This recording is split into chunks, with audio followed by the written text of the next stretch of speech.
మన దేశంలో అత్యంత ప్రతిష్టాత్మకమైన ఎడ్యుకేషన్ బోర్డు సిబిఎస్ఈ. ఇప్పుడు ఈ బోర్డు చుట్టూ దేశవ్యాప్తంగా ఒక మైండ్ బ్లోయింగ్ కాంట్రవర్సీ నడుస్తుంది. ఎంతలా అంటే ఏకంగా బోర్డు చైర్మన్, సెక్రటరీలు వీరందరినీ బదిలీ అయ్యేంతలాగా 63,000 మందికి పైగా విద్యార్థులు తమ ఫ్యూచర్ ఏమైపోతుందో అని రోడ్లపైకి వచ్చేంతలా 2019లో తెలంగాణ ఇంటర్మీడియట్ విద్యార్థుల జీవితాలతో కూడా ఆడుకున్న ఈ గ్లోబెరీనా సంస్థపై తీవ్ర ఆరోపణలు రావడం తెలిసిన విషయమే. ఆ తర్వాత కోఎంట్ ఎడ్యుటెక్ పేరుగా మార్చుకున్న ఈ సంస్థ ఈ ఏడాది కూడా సిబిఎస్ఈ మార్కుల విషయంలో వివాదంలో చిక్కుకుంది.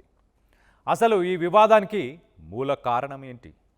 ఇన్ని ఆరోపణలు ఉన్నప్పటికీ మళ్ళీ రీవాల్యుయేషన్ కోసం కోఎంట్ ఎడ్యుటెక్ సంస్థకే అప్పగించాలని సిబిఎస్ఈ ఎందుకు నిర్ణయించింది? ఐఐటి నిపుణులు ఈ వ్యవహారంపై ఏమంటున్నారు? ఈ వీడియోలో పూర్తిగా తెలుసుకుందాం. సిబిఎస్ఈ 12వ తరగతి ఫలితాలు రిలీజ్ అయినప్పటి నుంచి దేశవ్యాప్తంగా ఒకటే గందరగోళం.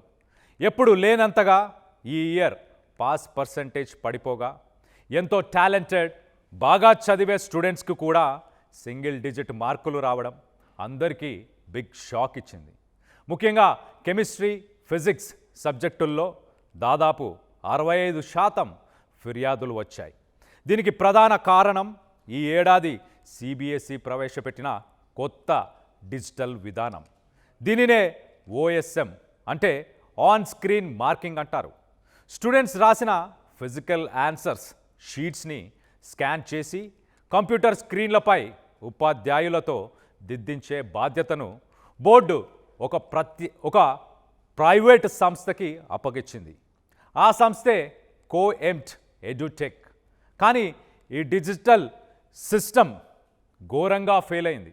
ఒక విద్యార్థి రోల్ నంబర్ స్థానంలో వేరే విద్యార్థి రాసిన పేపర్ అప్లోడ్ అవ్వడం, బ్లర్ స్కాన్స్, పేజీలు మిస్ అవ్వడం వంటి చాలా మిస్టేక్స్ జరిగాయి.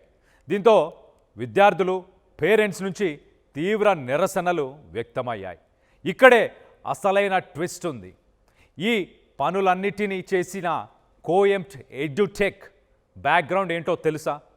2019లో తెలంగాణలో దాదాపు 25 మందికి పైగా ఇంటర్ విద్యార్థుల సూసైడ్కి, లక్షలాది మంది ఫెయిల్యూర్లకు కారణమై తీవ్రమైన క్రిమినల్ ఆరోపణలు ఎదుర్కొన్న గ్లోబెరీనా టెక్నాలజీస్ సంస్థే ఈ కోఎంట్.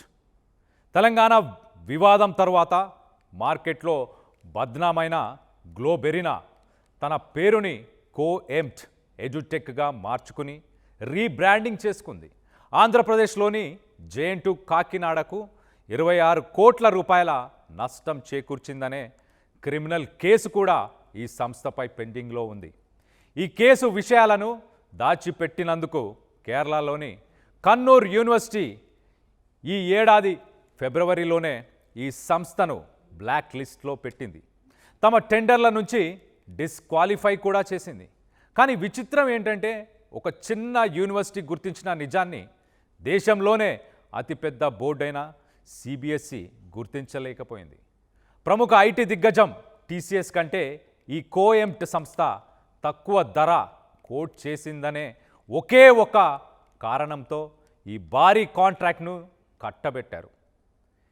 ఈ ఫలితాల గందరగోళంపై దేశవ్యాప్తంగా ఒత్తిడి పెరగడంతో కేంద్ర ప్రభుత్వం సిబిఎస్ఈ చైర్మన్, సెక్రటరీలను వెంటనే బదిలీ చేసింది. ఈ తప్పులపై విచారణకు హై లెవెల్ కమిటీని కూడా వేసింది.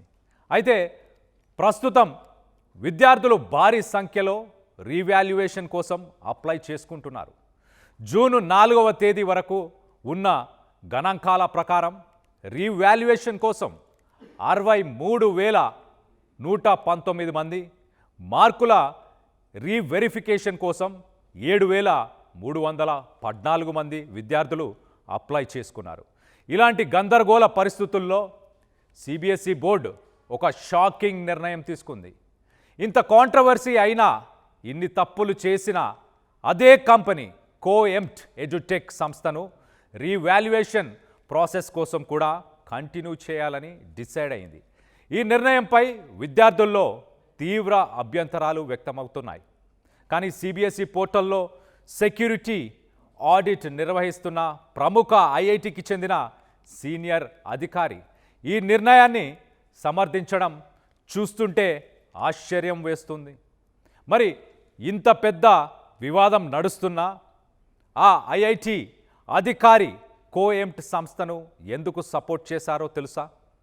ఆయన చెప్పిన లెక్కలు వింటే షాక్ అవ్వాల్సిందే. ఆయన వాదన ప్రకారం ఈ ఆన్ స్క్రీన్ మార్కింగ్ ప్రాసెస్లో భాగంగా బోర్డు పరీక్షలకు సంబంధించి దాదాపు 40 కోట్ల పేజీలను స్కాన్ చేశారు. అందులో కేవలం 30,000 పేజీలతో మాత్రమే సమస్య వచ్చింది. అంటే ప్రతి 10,000 పేజీల్లో కేవలం 1 పేజీ మాత్రమే సరిగ్గా స్కాన్ కాలేదన్నమాట. పర్సంటేజ్ పరంగా చూస్తే ఇది చాలా చాలా తక్కువ అనేది అధికారి మాట. ఇప్పుడు రివాల్యుయేషన్లో భాగంగా కేవలం సమస్య ఉన్న ఆ కొన్ని పేజీలను మాత్రమే మళ్ళీ స్కాన్ చేయాల్సి ఉంటుంది. కాబట్టి టెక్నికల్గా ఎలాంటి ఇబ్బంది ఉండవని, అందుకే అదే సంస్థను కొనసాగించడం కరెక్ట్ అని ఆయన వివరించారు. అయితే కథ ఇక్కడితో ముగిసిపోలేదు. కేవలం టెక్నికల్ లోపాలు మాత్రమే కాదు, ఈ ప్రాసెస్లో సెక్యూరిటీ లీక్స్ కూడా బయటపడ్డాయి.